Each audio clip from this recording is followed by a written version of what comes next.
विदिताखिल शास्त्र सुधा जलधे महितोपनिषत् कथितार्थ निधे हृदये कलये विमलं चरणं भवशंकर देशिकमे शरणम् करुणावरुणालय पालय मां भवसागर दुःख विदून हृदं रचयाखिल दर्शन तत्त्वविदं भवशंकर देशिकमे शरणम्. அதற்கு பிறகு குமுத குந்தர குந்தர பர்ஜன்ய பாவனோ நிலஹ அமிர்தாம்சோ மிருதபோ சர்வக்ய சர்வதோமுகா அப்படின்னு அடுத்த நாமக்கள். முதல்ல குமுதஹா. இந்த குமுதஹாங்கிற பேர் லோகத்துல ரொம்ப வியாப்தமா இருக்கு. ஸ்திரீகள்லாம் குமுதா அப்படின்னு பேர் வச்சுக்கிறார்.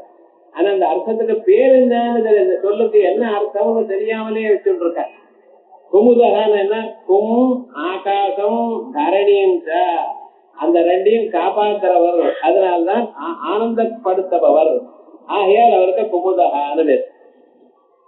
கூங்கிற சப்தத்துக்கு முன்னாலேயே சொன்னேன் கைகை சப்தேங்கிற தாது. அந்த சப்தமானது சப்தம் எங்க இருக்கும்? அந்த ஆகாசத்தை மோதனம் பண்ணி வைப்பவர், ஆகாசத்தை சந்தோஷிக்கப்படும் பண்ணுபவர். ஆகாசத்துக்கு என்ன சந்தோஷப்படுத்த வேண்டியது? ஆகாசம் ஜடபொருள் அல்லவா? இல்ல, ஆகாசாவச்சன்ன சைத்தன்யம் உண்டு. அதே போல நம்ம இதயத்துக்குள்ள அந்த ஒரு ஆகாசம் இருக்கு. அந்த ஆகாசம் இருக்கத்தொட்டு தான் எல்லாம் ஆனந்தமாக நம்ம இருந்துட்டு இருக்கோம். அதுதான் தைத்தரியம் பண்ண ஏத செய்வ பௌதா ஆனந்தேன சர்வாணி பூதானி ஆனந்தேன பவந்தி அப்படின்னு உபனிஷத்தெல்லாம் சொல்றது. ஏகக்கேவ ஆனந்த யாதி. இந்த ஆத்மா தான் எல்லாரையும் ஆனந்தப்படுத்துறது. அப்படி அந்த ஆகாசத்தை எல்லோரையும் ஆனந்தப்படுத்தும்படி பண்ணக்கூடியதான ஒரு ஸ்வரூபம் அதற்கு கொடுத்திருக்கார். ஆகையால் குமுதஹா அப்படி சொன்னோம். அதே போல பூமியும் சந்தோஷப்படுத்துறாராம் பகவான். இந்த பூமியானது சந்தோஷமா ஆனந்தமா இருக்குங்கிறதுக்கு காரணம் அந்த பரமாத்மாவனாலதான். எப்படி? கும் தரணிம் பாராவதரணம் குர்வன்னு மோதய தீதி குமுதஹா. இந்த பூமாதா இருக்கல, இந்த பூமாதா இடத்துல அத்தனை பதார்த்தங்களும் தங்கி நிற்கிறது. மனுஷியால் என்ன, மரங்கள் என்ன, மலைகள் என்ன, நதிகள் என்ன, எல்லாம் பூமியில தானே ஓடிக்கொண்டிருக்க. அந்த பூமி எல்லாவற்றையும் தாங்கி கொண்டிருக்காளோ. நீங்க பாட்டுக்கு 20 மாடி 30 மாடி 80 மாடி அவன் பாட்டு கட்டிட்டே இருக்கான். அத்தனை வெயிட்டும் தாங்கணுமோ இல்லையோ. ஆனா அந்த அம்மா சொல்ல இதெல்லாம் எனக்கு ஒன்றும் பெரிய காரியம் இல்லைங்க, இதை தாங்கிறது எனக்கு ஒன்றும் கஷ்டம் இல்லை. ஏன்னா எனக்கு அந்த திறமை கொடுத்துக்க.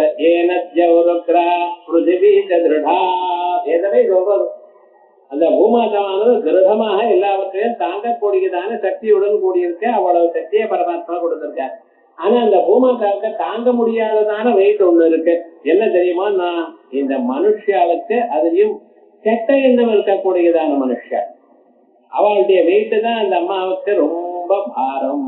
மற்ற பசுமாடுகளோ மிருகங்களோ அவைகள் பாரம் இல்லை. அந்த மனுஷாலேயே கெட்ட எண்ணம் உள்ளவா, இன்னொருத்தனை ஹிம்சப்படுத்திட்டு தான் முன்னுக்கு வரணும் எனக்கூடியதான எண்ணம் யாருக்கு இருக்கோ அந்த எண்ணம் இருக்கிறவா தான் அந்த அம்மாவுக்கு ரொம்ப பாரமா இருக்கலாம். ஆகையால் தான் அரசர்கள் தப்பு மார்க்கம் பண்ணிட்டு இருக்கிறவா, எல்லோரையும் ஹிம்சப்படுத்திட்டு இருக்கிறவா, அவள் தான் பூமிக்கு ரொம்ப பாரமா இருக்க. அந்த பாரத்தை போக்கடித்தா தானே அந்த அம்மாவுக்கு ஆனந்தம் வரும். சாதாரணமாக ஒருத்தன் 2 மூட்டை கையில வச்சுட்டு இருக்கான், பெரிய பெரிய 10 கிலோ கையில வச்சுட்டு இருக்கான் பையன்.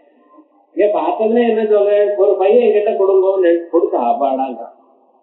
அந்த வெயிட்டானு கொஞ்சம் இன்னொருத்தர் கொடுத்தா கொஞ்சம் சாந்தி கிடைக்கிறதோ இல்லையா. அதே போலயே இந்த பூமியினுடைய மகத்தான ஒரு பாரம் இருக்கே, அதை குறைக்கணும். அதை குறைக்கிறதுக்காகத்தான் பகவான் வந்திருக்க. தவாவதார கல நிகிரகாய. காளியனை சொல்ற பொழுது காளியனுடைய ஆத்துக்காரிகள்லாம் பகவான ஸ்தோத்திரம் பண்றார். தவாவதார கலு கல நிகிரகாய. உங்களுடைய அவதாரமே துஷ்டர்களை நாசம் பண்ணணும் என்கிறதுக்காகத்தானே வந்திருக்கள் அப்படிங்கிற. அதே போலயே கிருஷ்ணாவதாரம் பண்ணது நீங்க யாருன்னு காலோஸ்மிலோ பிரவருத்தா. யாரு தெரியுமோன்னு அர்ஜுனன் பார்க்கிற விஸ்வரூபத்தை பார்த்து அதுக்கான பயந்து அவரும் கேட்கிறார், சுவாமி கண்ணை மூடினாலும் உங்க ரூபம் தெரியுதுன்ட்டார். கண்ணை திறந்தா சரி, கண்ணை மூடினாலும் உங்க ரூபம் தெரியுது. நான் என்னத்தான் பண்ணுவேன்னு தெரியல, நீங்க யாரும் தெரியல. பகவான்கோ உக்ர ரூபா, இது உக்ரரூபமா இருக்கக்கூடியதான தாங்கள் யாரு அப்படின்னு கேட்கிறார். தெரியல அர்ஜுனனுக்கு.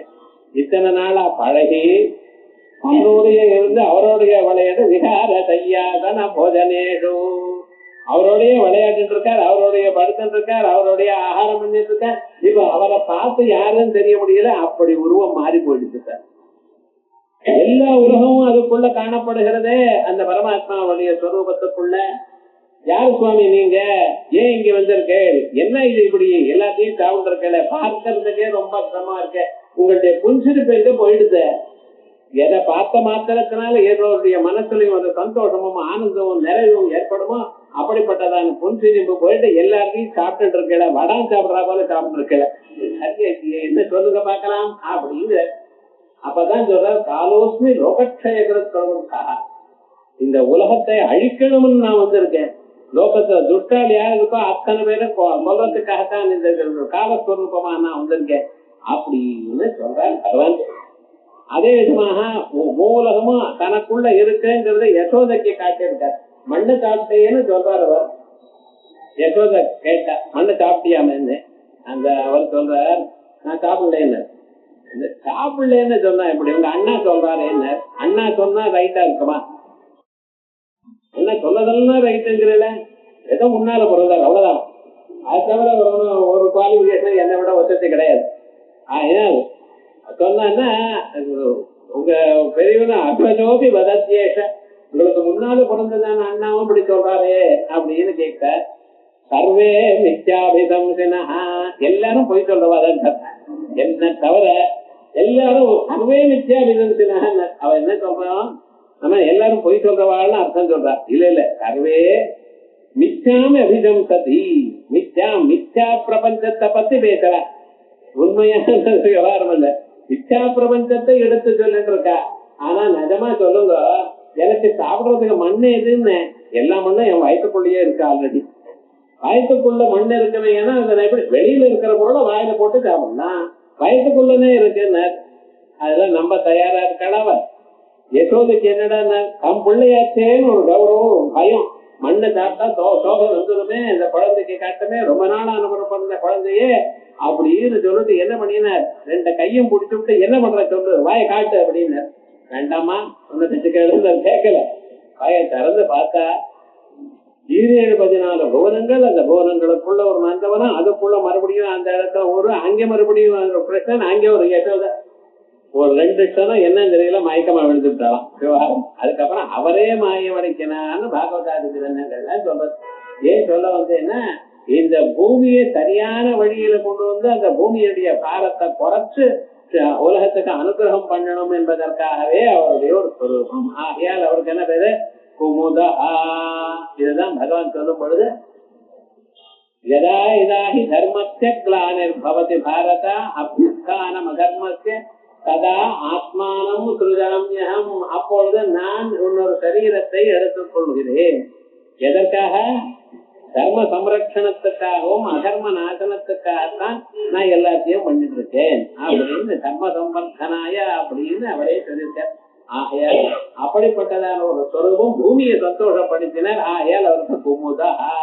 இந்த குமுத சப்தமானது ரொம்ப விசேஷம். அதனால குமுதா கும் தரணி துண தரணி, அதை பூமியை பாராவதாரம் கொள்வன்னு மோதயதே குமுதா முதிரத்திர பாவித நிஜர் அந்தர்பாவித நிஜர்த்தா. இந்த இடத்துல மோதயத்தை சந்தோஷப்படுத்துறார்னு இருக்கு. குமுதகான மோதத்தை அவர் சந்தோஷப்படுகிறார்னா சொல்லணும். முத சப்தத்துக்கு சந்தோஷப்படுவது அர்த்தம், சந்தோஷம் படும்படி அர்த்தம் என்ன இருக்கு. ஆனா அந்தர்பாவித நிச்சு காசல் பாமரா அதை எடுத்துக்கணும் அப்படின்னு. அதுக்கு குந்தரஹா, பகவானுடைய நாம குந்தரஹா. குந்தம்னா நம்ம மல்லி புஷ்பங்கள், மல்லி புஷ்பங்களுக்கு குந்த புஷ்பம்னு பேர் சமஸ்கிருதத்துல. இந்த மல்லி முல்லை அப்படிங்கிற பதில அந்த புஷ்பங்கள் மாதிரி குந்த புஷ்ப துல்லியானி சுத்தானி அலானி ராசி ததாதி. என்ன பண்ற, இந்த பகவான் சுத்தமான பலங்களை எல்லாம் பக்தாளுக்கு கொடுக்கிறார். ஏன் அவங்களுடைய கர்மா சுத்தமாக இருக்கு. பக்தாளுடைய கர்மா இருக்க நம்ம பார்க்கணும். புண்ணிய கர்மாக்களை பண்ணிருக்கும் பொழுது நமக்கு என்ன ஏற்படுறதுன்னு பார்க்கணும். மனுஷனா இருக்கிறவன் எப்பொழுதும் புண்ணிய கர்மா பாப கர்மா சேர்த்துதான் பண்ணிட்டு இருக்க முடியும். வெறுமன புண்ணிய கர்மாக்களை மட்டும் பண்ண முடியாது. என்ன எந்நேரம் புண்ணிய கர்மாவை பண்ணிட்டு இருக்கானா இல்லையே? லௌகிக விவகாரத்துல எத்தனையோ தப்பு பண்ணிட்டு இருக்கா. ஆனா இந்த தப்பு பண்ணிட்டே இருக்கிறக்காக நீங்க புண்ணியமும் சேர்த்து பண்ணிட்டு இருக்கேன் அல்லவா? நிறைய தப்பெல்லாம் இந்த புண்ணியத்துல அடங்கி போறது. சில தப்புகள்லாம் என்ன ஆகுது, நீங்க புண்ணியம் மட்டும் ஜபம் பண்ணிட்டே இருக்கிற காலத்திலயோ மற்ற பகவான் நாம சொல்லும் பொழுது சில பாபங்கள்லாம் போயிடுது. ரொம்ப குறைச்சமாதான் பாபம் இருக்கு. அந்த பாபங்களும் என்ன ஆயிடுறது, பலத்தை இப்ப கொடுக்கறது இல்ல, தனியா தான் கொடுக்கும். பகவான் என்ன பண்ணிட்டு இருக்காரா, இவளுக்கு புண்ணிய கர்மாக்கள் பண்ணியிருந்தா அந்த கர்மாக்களுடைய பலத்தை கொடுத்துட்டு இருக்காரா. அழகா எப்படி அந்த மல்லி புஷ்பம் எப்படி சுத்தமா இருக்கோ, சுத்தமா இருக்கோ, வெளுப்பாக இருக்கோ. மற்ற புஷ்பங்கள்ல வெவ்வேறு கலர் இருக்கும். இந்த மல்லி புஷ்பம் எப்பாவது கருப்பு மல்லி பார்த்திருக்கணும், சிவப்பான மல்லி பார்த்திருக்கணும். அது வெளுப்பா தான் இருக்கும். அந்த வெளுப்பான மல்லி காம்பு வரைக்கும் வெளுப்பா தான் இருக்கும். அது வேற கலர் இருக்காது. அந்த காம்பு மட்டும் கொஞ்சம் கிரீனா இருக்குமே தவிர அது அந்த புஷ்பம் வரைக்கும் பாருங்க எப்பொழுதும் வெளுப்பா சுத்தமா இருக்கும். அதே போல பகவான் என்ன பண்ணிட்டு இருக்கார், உங்களுடைய புண்ணிய கர்மாக்களுக்கெல்லாம் எல்லா கர்மாக்களையும் புண்ணியமாக ஆக்கி பாப கர்மாக்கள்லாம் அழியும்படி பண்ணி அவரிடத்துல பக்தியை வளர்த்து இதை நம்ம பார்க்கணும். ஒரு காலத்துல எப்படி இருந்தோம், என்னது நல்லது எது கெட்டது எப்படி பழகணும்னு வாழ்க்கையில தெரியாதவா, இப்படி இருக்கணும் இப்படி வாழணும்னு தெரியாது. ஏதோ நல்ல காரியம் அப்படி பார்ப்போம் இப்படி பார்த்தோம், பெரியகளை பார்த்தா நமஸ்காரம் பண்ணுவோம், ஏதோ நல்ல சோதனம் பண்ணுவோம், பகவானுக்கு நமஸ்காரம் பண்ணுவோம், கோயிலுக்கு போவோம்னு மட்டும் இருந்த வாழக்கெல்லாம் உயர்ந்ததான ஒரு தத்துவத்தை காட்டி வழியை காட்டி இப்படி தாங்கள் இருக்கணும், புண்ணியத்தை நிறைய சம்பாதித்துக் கொள்ளணும் அப்படின்னு அவ மனசுல பூந்து அவளுக்கு அத்தனையும் பண்ணி அவளுக்கு க்ஷேமத்தை கொடுக்கிறார். ஆகையால் அவருக்கு குந்தரா குந்த புஷ்ப துல்யானே சுத்தானே பலானே ராதே ததாதி. ஆகையால் சுத்தமான கர்மாக்களையும் அவர் தான் கொடுக்கிறார், அந்த கர்மாக்களுடைய பலத்தையும் அவர் தான் கொடுக்கிறார் உங்களுக்கு. அதனால் நீங்க அவரை சரணாகதி அடைஞ்சா போறோம், இது எல்லா கர்மாக்களையும் அவர் பண்ண வைக்கிறார். சத்யதேக ரமணீய சரணாக ரமணீயாம் யோனிமா பத்யந்தே. அந்த புண்ணியமானது என்ன, அவர் யார மனுக்கு கொண்டு வரணும்னு நினைக்கிறாரோ அவர் நேர அப்படியே இல்லவா அப்படின்னு பண்ண மாட்டார். உங்க மனசுல பூந்துட்டு உங்களால நல்ல கர்மாவை பண்ண வச்சு அந்த கர்மாவுக்கு பலமா தான் கொடுக்கிறார். முதல்ல நல்ல எண்ணங்களை கொடுக்கிறார். நல்ல எண்ணங்கள்னால நல்ல கர்மாவை பண்றேன், நல்ல கர்மாவை பண்ணினதுனால நல்ல குரு அமைகிறார், நல்ல குரு அமைஞ்சதுனால அவர் சுலபமாக உங்களுக்கு தத்துவத்தை சொல்றார், தத்துவத்தை சொன்னதுனால மனசு சுத்தமா இருக்கிறதுனால மோட்சம் கிடைக்கும். இப்படி சார் அவர் பண்ணினார். அவர் ஒன்றும் பண்ணல, அவர் உங்களுக்கு வழியைத்தான் காட்டினார். வழியை காட்டி அந்த வழியில நன்றாக போகும்படி உங்களுக்கு அனுகிரகம் பண்ணினார். அதனால்தான் அந்த அனுகிரகம் பண்ணினாலும் ரொம்ப பேர் என்ன பண்றா தெரியும், அந்த வழிக்கு போறதில்ல, ஊர் ரொம்பக்கு போயிட்டு இருக்காரு. அதான் என்ன பண்றது, பிரகதிஸ்வாம் நியோக்ஷதி அப்படின்ட்டு நான் சில பேருக்கு வழி காட்டுவேன், மக்களா இருக்கிறோம் அதை புடிச்சுட்டு க்ஷேமத்தை அடைவா அப்படின்னு. அப்படி குமுதா குந்த புஷ்ப துல்யானி சுத்தானி பலானி தாதி ததாதி இல்ல ரலயோரபேதான்னு சம்ஸ்கிருதத்துல அந்த பாணி என்ன பண்ணார், அய வரட்டு லண்ணு அப்படின்னு போட்டிருக்க. இந்த ராக்கு மேல இருக்கக்கூடியதான ஆன்னு சொன்னாரோ இல்லையா, ராங்கிறது அந்த ஆவும் லாவும் சொல்லியிருக்கார். அந்த லாக்கு மேல இருக்க அவர் சாதாரணமா படிக்காம அனுநாசிகம் படிச்சார். அய வரட்டு ஆண் அப்படின்னு படிச்சுட்டார். ஏன் சார் இப்படி படிச்சேன்னு, எனக்கு வேலை இருக்கதான் பண்ணேன். ஏன் சுவாமி, அந்த லாங்கிறத அனுநாசிகமா படிச்சதுனால ராவும் லாவும் இன்டர்சேஞ்சபிள் ஆயிடுது. அதனால என்னாச்சுன்னா ரா இருக்கிற இடத்துல லா சொல்லலாம், லா இருக்கிற இடத்துல சொல்லலாம், ரா சொல்லலாம். அப்படி சம்ஸ்கிருதத்துல ஒரு மாறுதல். அதனால குந்தரஹான்னு சொன்னா குந்தலஹான்னு எடுத்துக்கலாம். குந்தலஹான்னு என்ன அர்த்தம், குந்தம் கீழே சொன்ன மாதிரி அழகான பொருட்களை லாதி ஆதத்தை எடுத்துக்கிறார். பகவான் என்ன பண்றாரு, நீங்க எதை கொடுத்தாலும் பக்தியோடு கலந்து கொடுத்தா அது ஆனந்தமா எடுத்துக்கிற. குழந்தைகள்லாம் பாருங்க, கருப்பது கசக்கிற மருந்து சாப்பிடாது. ஆனா என்ன கேப்சூல்ல போட்டு கொடுத்தா சரி ஒழுங்கிடுது. அதே மாதிரிதானே அவர் என்ன பண்ணினாரு தெரியுமோ, நான் அழகாக அத்தனை பதார்த்தங்கள் பக்தியோடு கலந்து நீங்க கொடுத்தீங்கன்னா நான் எடுத்துக்கிறேன். பத்திரம் புஷ்பம் பலம் தோயம் யோமே பக்தியுபகிருதம் அஸ்னாமி பிரயதாத்மனா. பக்தியோட யாரு பிரயச்சதி பக்தியோட கொடுக்கிறானா இருக்கிறார். ஆகையால் சுத்தமான கர்மாக்களை அவர் ஸ்வீகரிக்கிறார். அந்த கர்மாவோட சுத்தத்தன்மை எது? சுத்தமான மனசோட பண்ணி இருக்கணும், பக்தியோட பண்ணிட்டு இருக்கணும். நான் இது பண்ண முடியலையே அது பண்ண முடியலையே அப்படின்னு ஏமாத்தப்படாது. ரொம்ப பேர் பாருங்க, பண்ண முடியல என்னால இவ்வளவுதான் முடிஞ்சதுன்னு பக்தியோட பண்ணுங்களேன். அது பண்றேன் இது பண்றேன் வெளி வேஷத்துக்காக பண்ணப்படாது. ஊர்ல 4 பேர் என்ன வசதியா நினைக்கணுங்கிறதுக்காக பண்ணப்படாது. என்னால இவ்வளவுதான் முடிஞ்சது, எவ்வளவு பண்ணினாலும் சரி பகவானே இவ்வளவுதான் முடிஞ்சது, வேற என்ன பண்ண முடியும், உனக்கு எவ்வளவோ பண்ணணும் இவ்வளவுதான் பண்ண முடிஞ்சதுங்கிற எண்ணத்தோட பக்தியோட ஸ்ரத்தையோட கர்மாக்களை பண்ணி நிலையானால் பகவான் அதை ஸ்வீகரிக்கிறார். ஆகையால் பகவான் கொடுக்கிறார்னு ஒரு அர்த்தம், கர்மாக்களை சுத்தமாக கர்ம பலங்களை அழிக்கிறார்னு ஒரு அர்த்தம். குந்தலஹா அப்படின்னு சொன்னால் நீங்க கொடுத்ததான பொருளை பக்தியோட கொடுத்ததான பொருளை ஸ்வீகரிக்கிறார். ஆகையால் குந்தலஹா லாதி ஆதத்தே இது குந்தலஹா ரலயோஹோ விருத்தேகத்வஸ்மரணாத். ரேபமும் லகாரமும் ஒரே அர்த்தம், விருத்தியேகம். விருத்தின அபிதா விருத்தி, அதனுடைய பொருள். அந்த பொருள் ஒரு பொருள் என்று சொல்லி இருப்பதனால் இது 2வது அர்த்தம் சொல்லும். அதற்கு மேல கும் தராம் தாரயா மாதா ஹிரண்யாட்சதிகாம்சயா வாராகம் ரூபமஹக்காய இதுவா குந்தரஹா. என்ன பண்ணினார் பகவான்? வராக ரூபத்தை எடுத்துக்கொண்டார், பூமியை கிழிச்சுட்டார். தாரயா மாதா ஹிரண்யாட்சதிகாம்சயா, ஹிரண்யாட்சனை கொல்லணுங்கிறதுக்காக பூமியிலோ உள்ள பூந்து அந்த சமுத்திரத்துக்குள்ள போய் அந்த பூமியை தூக்கி தன்னுடைய மூக்குல வச்சு அது மேல கொண்டு வந்து கொடுத்தார். அப்படி பிருத்திவியையும் கிழிச்சது கொண்டு வந்து மேல கொடுத்தாரா. ஏன்னா எப்படியாவது ஹிரண்யாட்சனை கொல்லணுங்கிறதுக்காக அந்த வாராக ரூபத்தை எடுத்துட்டு இருக்கிறதுனால்தான் அவருக்கு குந்தரஹான்னு பேர். அதோட மட்டும் இல்ல, பரதத்துவ ஞானம் அவர் தான் கொடுக்கிறார். மனுஷாளுக்கு ஞானம் வரணும், உண்மையான ஞானம் வரணும். அந்த ஞானம் வந்தாதான் பரம்பொருளை அடைய முடியும். அந்த ஞானத்தை எப்படி வர வச்சுக்கிறது? நம்ம உபனிஷத் வாக்கியத்தை கேட்கணும். கேட்டா மட்டும் போறாது, இந்த காதுல போய் அந்த காதுக்கு ஓடி போயிடும். அத மனசுல நிக்கும்படி பண்ணணும். ஆகையால் சிரவணத்துக்கு பின்னால மனனம். இந்த மனனம் பண்ணின பிறகு இந்த நிச்சயமான அர்த்தம் வந்து அதை தியானம் பண்ணணும். இந்த சிரவண மனன நிதித்தியாசனங்கள்னால மனுஷாளுக்கு என்ன ஏற்படுறது? ஞானமானது உண்டா. அந்த உயர்ந்ததான ஒரு ஞானம், பரமாத்மானுடைய ஞானம் இவளுக்கு ஏற்படுறது. அந்த பரமாத்ம ஞானம் ஏற்படும்படி அனுகிரகம் பண்றது யாரு? இவர்தான். அவருடைய அனுகிரகம் இல்லாம நம்மளால வேதாந்தத்தை படிக்க முடியாது, கிட்ட வர முடியாது. ரொம்ப பேர் மேல் பிளாட்லயே இருப்பா, கீழே வந்து படிக்க மாட்டா. தெரியும் வரணும்னு முயற்சி பண்ணிட்டு இருக்கா, வர முடியல. ஏன்?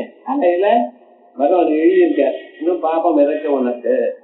எவ்வளவோ கஷ்டப்பட்டு வெகு தூரத்துல இருந்து வந்து கேட்க போறவாளும் இருக்கா, கிட்டையில இருந்து அனுபவிக்காதவாளும் இருக்கு.